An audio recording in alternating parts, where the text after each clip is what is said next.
استستغیثون ربکم، سورۃ الانفال آیت نمبر 9.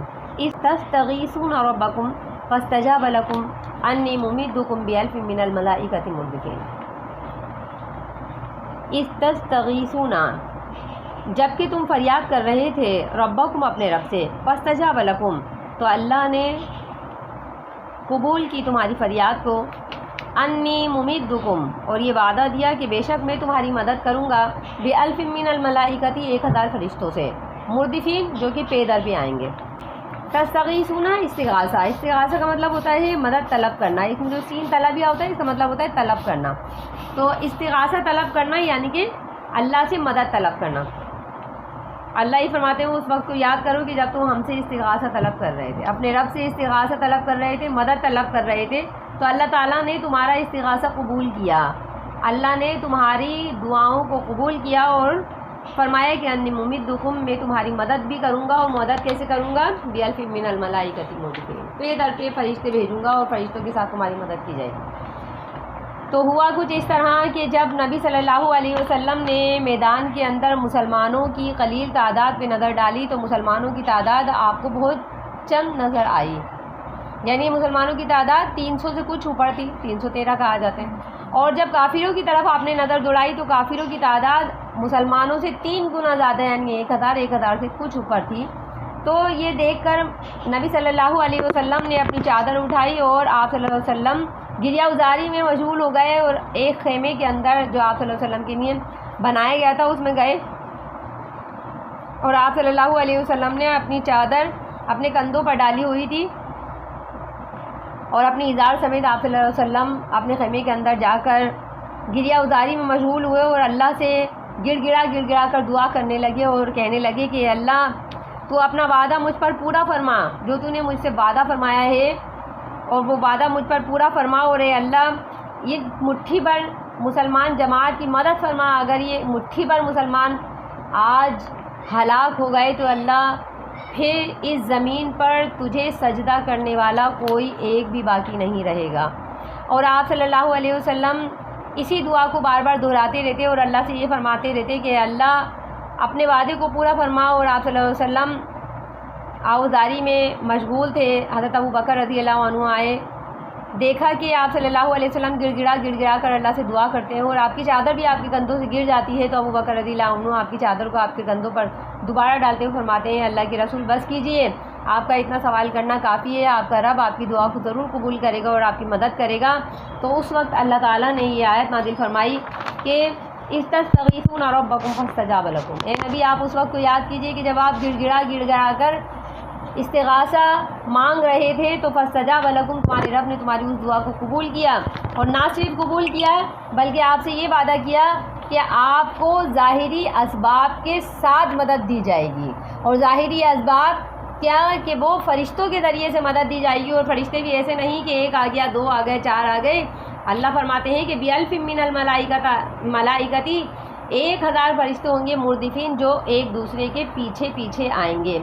مردفین یہ ارداف کہتے ہیں کسی کو اپنے پیچھے سواری پر بٹھانا، اور ردیف کہتے ہیں جو سوار پیچھے بیٹھا ہوا ہوتا ہے. تو یہاں مردفین کے معنی ہیں متتابعین، یعنی ایک آیا اس کے پیچھے دوسرا آیا پھر تیسرا پھر چوتھا، اس طرح آتے آتے ایک کے بعد ایک آسمان سے، یعنی کہ ایک لگاتار اللہ تعالیٰ نے فرمایا ہے کہ ایک فرشتے کے بعد دوسرا فرشتہ، یعنی کہ کسی قسم کی کوئی رکاوٹ نہیں ہوگی اور کسی قسم کا کوئی انتظار نہیں ہوگا. میدان جنگ کے اصول و قواعد کے ساتھ ساتھ جیسے کہ میدان جنگ کے اندر سب در صف یعنی مجاہدین آگے بڑھتے ہیں، بالکل اسی طریقے سے آسمان سے فرشتے آئیں گے، بالکل اسی طرح ایک کے پیچھے ایک آئے گا. مردفین ایک دوسرے کے ردیف بن کر آئیں گے. آپ کی فرشتوں کے ذریعے سے مدد ظاہری فرمائیں گے. سورۃ الانفال آیت نمبر 10. وما جعلہ اللہ الا بشرا ولتطمئن به قلوبکم وما النصر الا من عند اللہ ان اللہ عزیز حکیم. وما جعلہ اللہ، اور نہیں بنایا اس مدد کو اللہ تعالیٰ نے، الا بشرا مگر ایک خوشخبری بنایا، ولتطمئن به قلوبکم تاکہ اس خوشخبری کے ذریعے سے تمہارے دل مطمئن ہو جائیں. وما النصر الا من عند اللہ، اور مدد نہیں ہوتی مگر صرف اللہ کی طرف سے ہوتی ہے. ان اللہ عزیز حکیم، بے شک اللہ تعالیٰ غالب بھی ہے اور حکمت والا بھی ہے.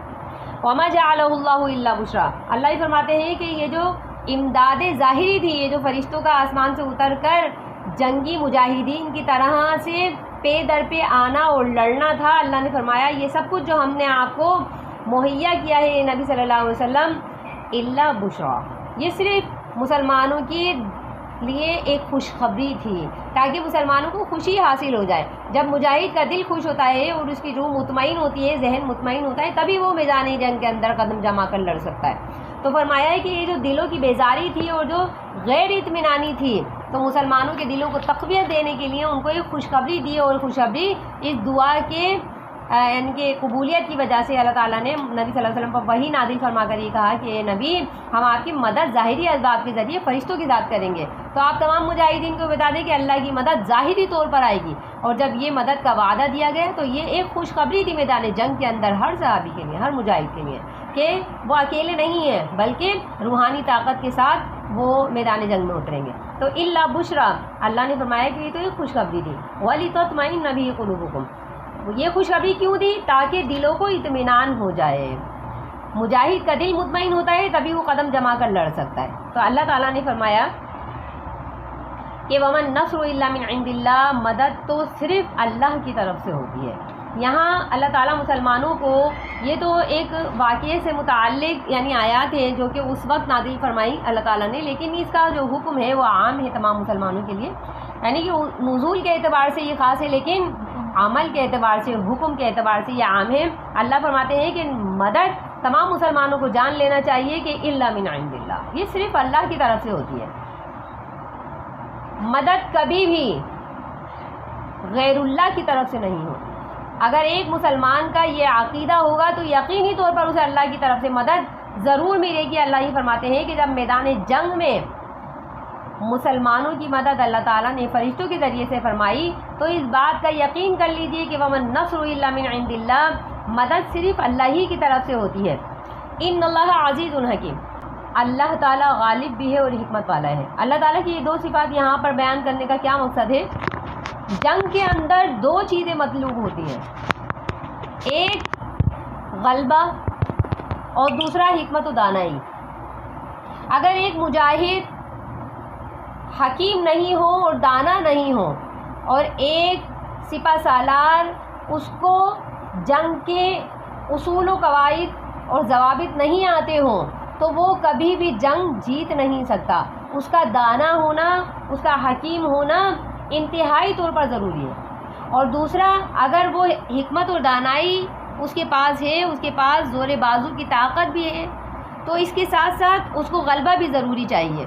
تو اللہ فرماتے ہیں کہ یہ دو صفتیں جنگ کے میدان میں جنگی نقطۂ نظر سے ضروری ہیں، ایک غلبہ اور ایک حکمت۔ تو اللہ یہ فرماتے ہیں کہ ایسی ذات کہ جس کے ہاتھ میں غلبہ بھی ہے اور جس کے ہاتھ میں حکمت و دانائی بھی ہے، یعنی جیتنے کے تمام چانسز ہیں، جتوانے کے تمام چانسز ہیں۔ ایک ایسا سپہ سالار جس کی آپ دیکھیں، اگر کسی فوج کو ایسی فوج کی امداد کی خوشخبری دی جائے کہ آپ کے پیچھے ایسی فوج ہے، آپ کے ان کے ساتھ ایسی فوج اترے گی میدان کے اندر کہ جو حکیم بھی ہوگی اور غالب بھی، یقینی جہاں مشہور ہے کہ جہاں پر بھی وہ مجاہد اس قوم کے، اس ملک کے مجاہد جہاں پر بھی جاتے ہیں وہ یقینی طور پر جیت جاتے ہیں۔ ان کے پاس اسلحہ بھی ہے، ان کے پاس طاقت بھی ہے، زور بازو بھی ہے، ان کے پاس تمام قسم کی حکمت و دانائی بھی ہے، اور یہ فوج آپ کی مدد کے لیے اتر رہی ہے تو یقینی طور پر غلبہ مل کر رہے گا، یقینی طور پر فتح ہو کر رہے گی۔ تو ہر مجاہد یعنی قدم جما کر لڑے گا، مطمئن ہو کر لڑے گا۔ تو اللہ یہ فرماتے ہیں کہ مسلمانوں کے لیے جس ذات نے، جس شخصیت نے مدد کا وعدہ فرمایا ہے وہ ذات عزیز بھی ہے اور حکیم بھی ہے۔ یہ پکی بات ہے کہ اللہ جب کسی کی مدد کر دے تو وہ غالب ہو کر ہی رہتا، اور یہ پکی بات ہے کہ اللہ جب کسی کی مدد کے لیے وعدہ کر لے تو اس کے اندر حکمت و دانائی ڈال ہی دیتا ہے۔ کیوں؟ کیونکہ وہ خود حکیم اور دانا ہے۔ تو اللہ یہ فرماتے ہیں کہ یہ انسان کی غفلت ہے کہ اس کو ظاہری اطمینان کی ضرورت ہوتی ہے، یعنی انسان کو اگر اطمینان دلانا ہو اور اس سے سطحی طور پر وعدے کر لیے جائیں، جس وعدے کا حقیقت سے کوئی تعلق نہ ہو، اور انسان کسی سے یعنی کہ دلاسا دلانے کے لیے ایسی وعدے کر رہا ہے، اس کا کوئی ایگزامپل نہیں ہے، تو اس سے جسے تسلی دی جا رہی ہے اسے تسلی ملتی نہیں. تو اللہ نے فرمایا ہے کہ انسان کی فطرت کے بمطابق بالکل کہ انسان کو جب اللہ وعدے دے رہا ہے تو اس وعدے کی ظاہریت بھی اللہ تعالیٰ نے دکھا دی کہ ہم اے مسلمانوں تم سے ایسے ہی وعدہ نہیں کر رہے کہ ہم تمہاری مدد کریں گے اور ہم مدد نازل کریں گے. یہ وعدہ اللہ تعالیٰ نے ظاہری طور پر فرشتوں کی شکل میں دکھا دیا.